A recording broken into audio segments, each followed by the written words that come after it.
Thank you for tuning in to the FairBreeze Files, your source for tips, tidbits, and insights related to the world of travel. Hi, I'm here with Jessica Wanamaker. Hi, Jess. How are you today? I'm doing well, Lindsay. How are you? Good. Thank you so much for joining me. And I know you travel a lot, and I'd like to hear some of your travel tips and just introduce my listeners to you. So, if you could start out by introducing yourself and exactly like what your career is and how you've gotten to where you are today. Yeah, I'd be happy to. So, I work in the area of biotech. My official title is VP of Business Development, but it's a loose term for sales, marketing, and operations. And in my role, I currently work for a service entity that does contract development manufacturing for the cell and gene therapy space. And we work with companies and clients globally. So my travel takes me to all over the domestic US to visit with customers or go to conferences, or to go in Europe and sometimes Asia and Australia to have to go visit with those types of entities as well, or to go to a conference. And I've worked in this industry now for well over 29 years, starting in the lab when I was in college, working in a lab afterwards, and then going from being a lab rat to the commercial side of things, as like we call it, the dark side. But that Mm. allowed me to talk the science more, not do it, and see the bigger world of research in general. So I really enjoy it and have been on the commercial side of things since about 2006. Okay. What do you find are some of the main differences?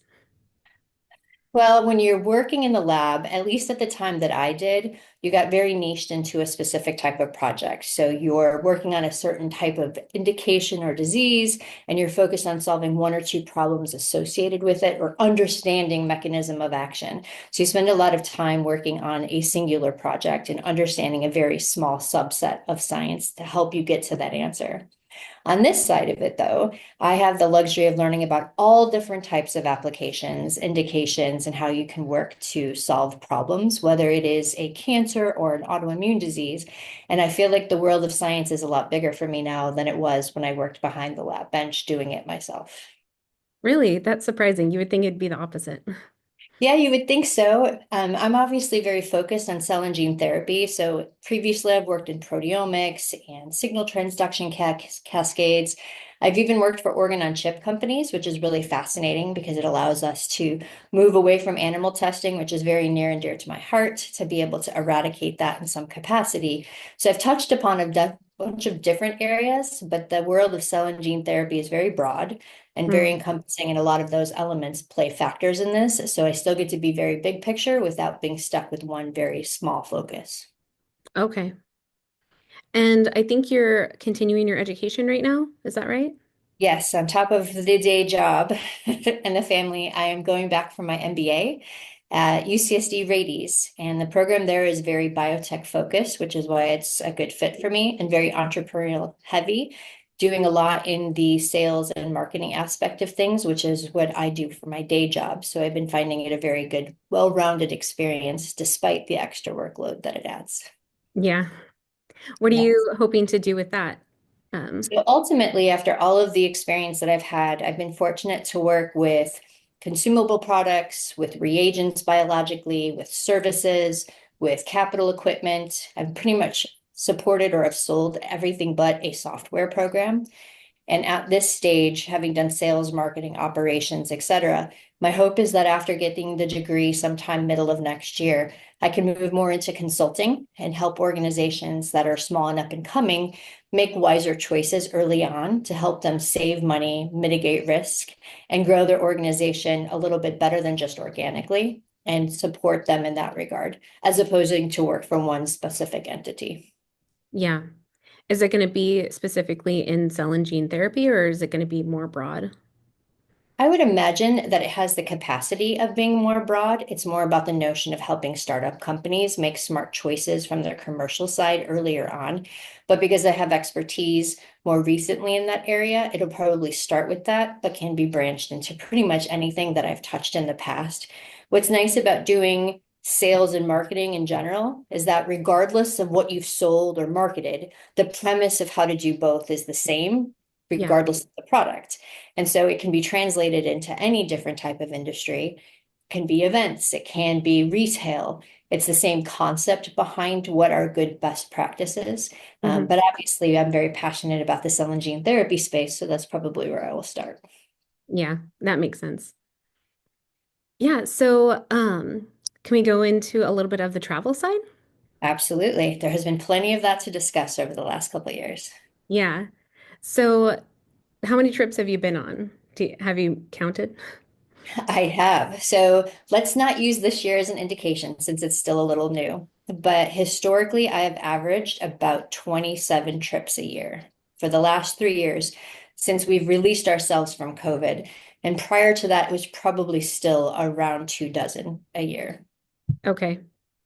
So you've gotten to be quite the expert then on navigating transportation, airports, uh, trains, public transportation, everything. I would say that through a lot of trial and error and experience, you get comfortable with using the tools available to you. And so, yes, there are still places that it's a little uncomfortable when you go to a foreign country and you don't know how to navigate their transportation or their apps or the way that they actually buy things. But for the majority of things, especially now, there's such a seamless way to do it across all countries that that's helped immensely. Okay. And what are some of those tools that you found useful? I would say that, apps are our favorite best friend when we're traveling. Anything that can be done electronically is going to be helpful, especially since you need to make changes on the fly. So I have belonged to a variety of different loyalty programs that allow you to have additional access to things. So whether it's a specific airline that you prefer to travel or that goes to most of the destinations that you need to go to, such as United or Southwest. A lot of people have preference on airlines that they like to travel with. I Mhm. am agnostic, so I have memberships to all of them because some of them have direct flights to places that others do not. I Yeah. tend to fly United and Southwest more than others, but JetBlue is a backup. And in other scenarios, Delta and American are good. But once you have loyalty with an airline, it's really nice because it's a lot easier to change flights on the fly, to book things on an app, to look at availability of different things that you need to accomplish. And then the perks that come alongside it, whether it's access to clubs or access to discounted rental cars, really help make the whole travel experience easier.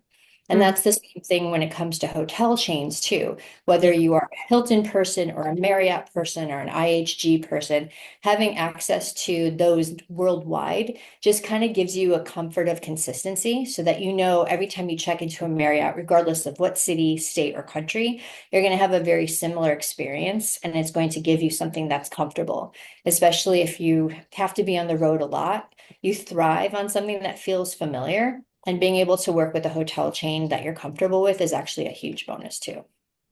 Yeah. And you get the loyalty points and everything as well. That Uh, definitely doesn't hurt. The upside of traveling, I'll say, of the 20 something times a year I travel, about 20 of them are for work and the rest are for fun. So I do try to do a nice mix of both. But the fact that you travel so much for work does give you all the perks that when you travel for pleasure, you typically get discounted hotel rooms or free hotel room nights, or you can use points to do those hotel rooms.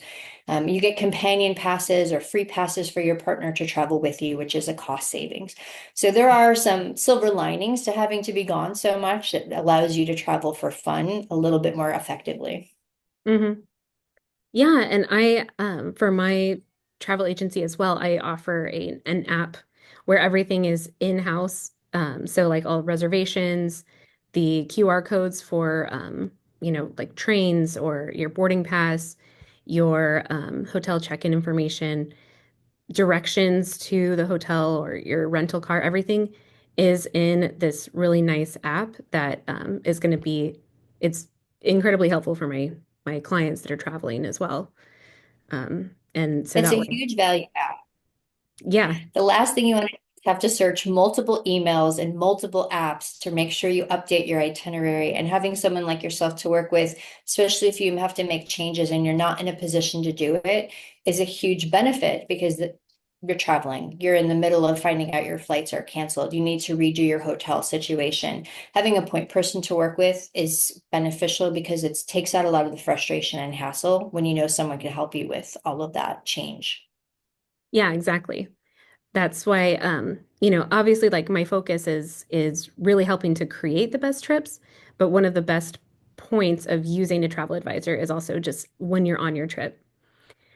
If things go wrong or even if things go right, you have that point person. You have someone that you can contact and they're going to be the one to, or I'm going to be the one to solve the problem or to even like talk with vendors and everything and make sure that everything's going well for you.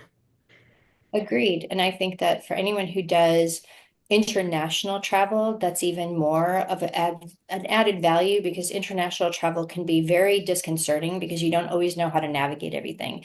And there are more changes that take place than not when you're traveling, and you have to be prepared for it. And having a point person like yourself to help with those changes is hugely beneficial. Hmm. Yeah, absolutely. So, how would you say that travel has improved your life? Well, I feel very fortunate to have seen a lot of amazing places. I fangirled all over the Symphony Orchestra Opera Hall when I went there. Did not realize it was a bunch of tiny little tiles and was able to actually go up and physically touch it, which Oh, to me wow. was one of the highlights of my travel for work purposes. I've been able to go visit places I probably would have never had on my list for personal, such as Prague. Hmm. And I've been able to bring my son, who's now almost 13, with me on a lot of these work trips during summer breaks or spring vacations to expose him to the world. It allows you to just be more open-minded about culture and food and experiences. And since there's, in my opinion, so much more to life than things, experiences go so far. It's just been wonderful to have a rundown of all the places I've gone to and still have a huge list of places I still want to go to. Nice. That's good that even with all your trips, there's still a lot that you want to see and do. Oh, absolutely. The world is a huge, amazing place. And I think once you get the taste of the travel bug and you see what it's like to experience the world from a different lens or a different perspective in a different part of the world, you are fascinated by what else could be out there. And now that we have so much accessibility to do these things in a cost-effective manner, and with groups like yourself that can help facilitate the vision and dream of a group that wants to go somewhere and have an experience, such as New Zealand, because I've heard your New Zealand itineraries are spectacular and it's on my wish list still. Those things, once you've done it, you want to plan it every year. And I think that that would be something I've taken away from this is that despite all the work travel that I've had to Mhm. do, I've always made it a point to do something unique in every city, whether it's the Rock and Roll Hall of Fame because I have to be in Ohio, or the Oklahoma City Memorial because I have to be in Oklahoma. Just seeing what the world has to offer makes you want to do more. Yeah, that's really good that you're able to integrate those into your business trips and it's not just like pop in, pop out, kind of thing where you don't even really notice where you are. Well, most people do make that their norm. And I tried really early on to make sure that I filled in time to go to at least one local restaurant and not just a chain that you can Mhm. go anywhere to. And at least one local entity that someone suggested that I go visit, whether it was a quick trip to Sundance to just see what it looks like, even if I can't hike it when I'm in Utah. Or, I'm doing a trip to New York City and it's all client driven, but you got to stop and have at least have donuts at this one place or matzo ball soup at this one restaurant. If you can integrate at least one unique thing that's specific to that city when you're there, at least gives you a perspective and something to look forward to. And Hmm. I try to do that. You can't always go do the sightseeing things, but you can make time for one or two small things that are unique to that area. Yeah, that's really special. It's important to Yes. do that. It's also, good for giving back to the local community, rather than just taking from them, and using the resources that are provided to you in the corporate space, but being able to go somewhere local and, use your money for a local business is really nice. It is. I mean, one of my favorite experience, honestly, and was in Little Rock, Arkansas. I had to be there for the most random of things to go visit a customer at one of the academic institutions, which is not a commonality. And I just stumbled upon the fact that they had this cute little downtown area with a river walk Mhm. and found a restaurant and just sat at the bar like the locals did and ate local cuisine and was fascinated by how wonderful experience it was. And I would have never been given that opportunity had I not had to gone there for work. But if given a chance to go back for pleasure, I would do it in a a heartbeat. They had hot Mhm. springs I didn't get to travel to and see and experience. But you learn so much about a region if you do that. And it felt good to be, again, with locals at a local restaurant that wasn't like the typical chain that you can go to in another city anywhere. Yeah, that's really cool. So, what are some of your best tips for packing and for navigating airports? So sadly, I travel as much as I do that I am one of those people that has a suitcase open on a little chassis in my room at all times. And I have a second set of toiletries and a second set of everything that I make sure that I have in that suitcase so that I don't forget that. That doesn't mean I forget my toothbrush all the time because I do forget a toothbrush almost every single trip I go on. So having a set of things in there is important. I've also gotten into the habit of hardly ever checking bags unless it's a very long international trip and I plan on bringing a lot of heavy souvenirs back home. Hmm. So I do carry on only almost exclusively for most of my trips, which means making sure that I bring pieces that really mix and match well with each other.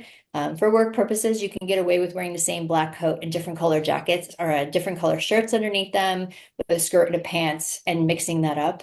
And I try to make sure that I'm wearing versatility in terms of colors. So I don't have to pack a ton of pairs of shoes and I don't have to pack a ton of excess things that are just taking up space in a suitcase. That's often enough that your suitcase is delayed or lost. That is someone who travels as much as I do. It's really hard to go buy clothes on the fly if you don't Yeah. have to.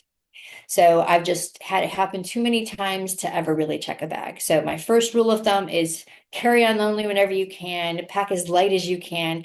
It may feel like you want to have every single article of clothing for 3 wardrobe changes a day. If you have to do that, make sure it's very lightweight and easy to pack.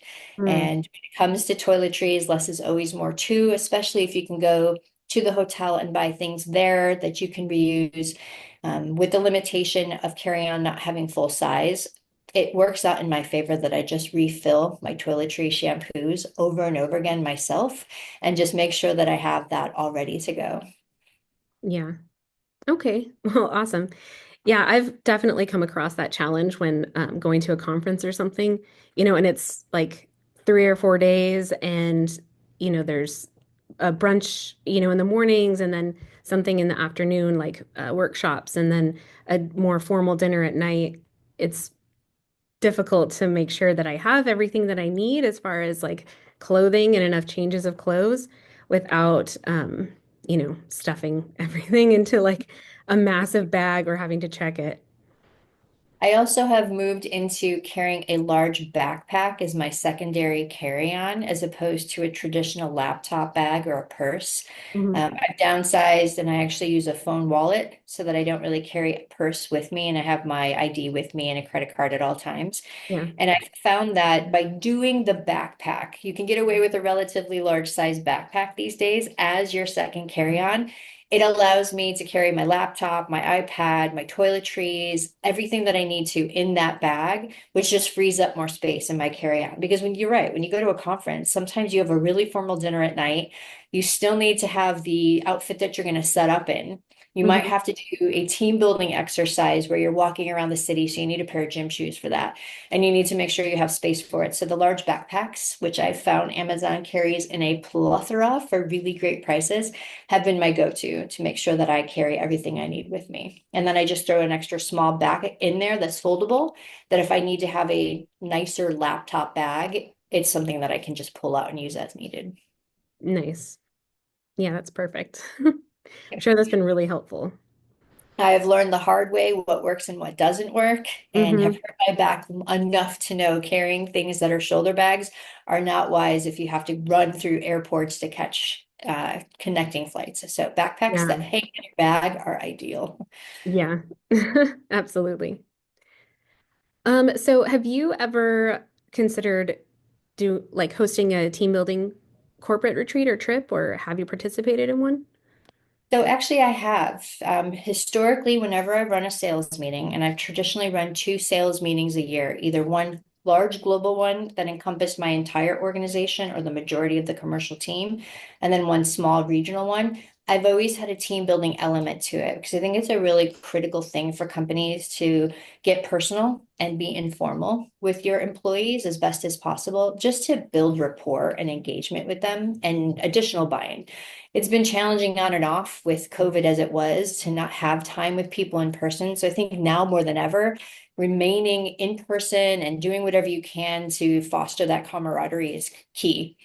So historically, I've done that where it's just an add-on day or two to a sales meeting. And that has always included either a walking trip or a scavenger hunt or some sort of cooking class, whatever is going to get the team to be hands-on together and Yeah. have a really good time. And then embrace it with pictures and competitions and prizes and things of that nature. I think they're a huge benefit. And I think that's something that a lot of people don't always take advantage of, but would benefit immensely from. Yeah, absolutely. I've found that like I've planned some of those before, and I found that they really are helpful for my clients, my corporate clients, in building that rapport and that teamwork, helping to boost company morale, and just getting to know each other. It's really helpful for that too.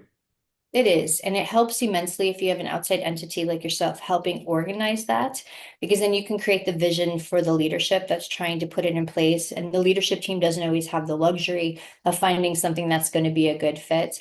So being able to add in elements of competition, but then reward after the fact, and adding in potentially follow-up dinners and activities that can continue over a period of time. Just make it so that the experience is greater than just a singular access to one specific thing that they do together as a team. Hmm. Yeah, and also, like the excitement of it helps to create a really good team building experience because like I was saying earlier, it's not just like hop in, hop out for a quick flight somewhere or a couple nights somewhere where everyone's just eager to get home. It's creating like, we're in this shared experience, and that can be so helpful in creating that team building, which also helps to boost the productivity at work. It does, and it goes a really long way. I think the more companies add those types of perks that are sort of soft perks to the organization and to the team, the more bonded they feel and the more valued they feel. Yeah, too. Yeah, that's really a good point. Great. Well, where can people connect with you if they would like to have any questions or anything like that?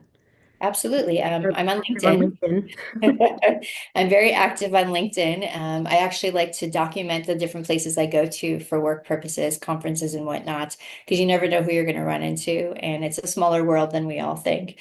So I am on LinkedIn if you look me up under Jessica Wanamaker. And then I can also be reached via email if anyone's interested, especially if they travel a lot for work and are just looking to commiserate. I can honestly say I've had enough flight delays and cancellations this year alone with the limited travel I've done to be able to vent with anyone who's had to deal with it. So I can also be reached at work at jwanamaker at excellos.com. Awesome. Well, thank you so much for this conversation. I've had a really good time. Yeah, likewise, and good luck with everything. I highly recommend that anyone who has to do travel for fun or for pleasure or is looking to do a team building exercise, work with someone like yourself because you have a lot of great experience and I've heard a lot of great things about the activities you've done. And for someone who is constantly looking to try to change the way we do things to make it easier, there's so much value. So thank you for the opportunity to meet with you today. Yeah, thank you. Have a great day. You too. Bye.